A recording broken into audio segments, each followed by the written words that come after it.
let's expand that a little bit and give people an understanding of, of that mastermind that you talked about, right? The arena that you're kind of putting people in, and who's going in there right now, and all of that.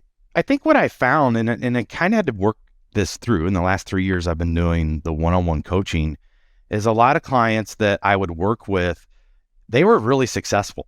I mean, if you just gave their profile and put it up by any means, income and, net worth and family and aspirations within their own company or within their own niche, they had a lot of success.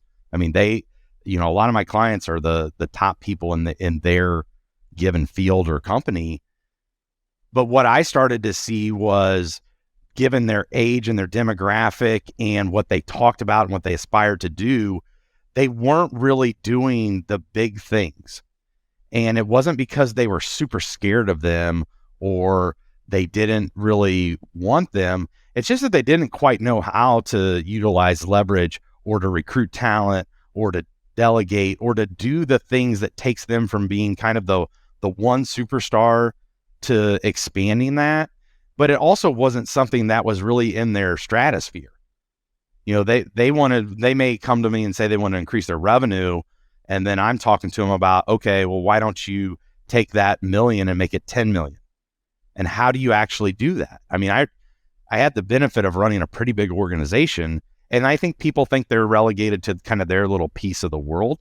So I've had a lot of luck, and they've had success in finding people that have that aspiration. It's just, how do I do it? How do I actually take my excess capital when I have it and allocate it so that it's not super complicated, time consuming, it's not leveraged, and just kind of what I call hygiene of investing. I'm putting it in my 401k, doing that type of thing. How do I actually grow a business and grow wealth, meanwhile not losing my family? That's what started to become the conversations. It's what the masterminds build around, is how do we take all those things and weave them together so that I can hit my dreams? It's like a great microcosm of exactly what coaching is, right? Like, it's a perfect example of that, of holding that mirror up, of just showing people what's possible. And that's everything, because almost every one of us has some version of that like, here's where we're looking, right? Yeah. And we have no idea all the way around, like, here's all these other things. And to have that insight from somebody else of just what's possible, not just like some idea that I wasn't aware of yesterday, but, oh, I can do that. It's step 1, 2, 3.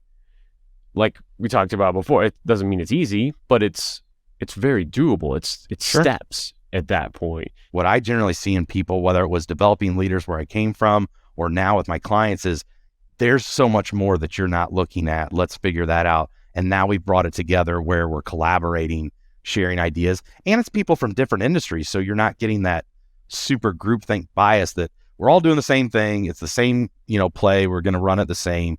You're getting different perspectives and diversity of thought is something that I think they found incredibly valuable.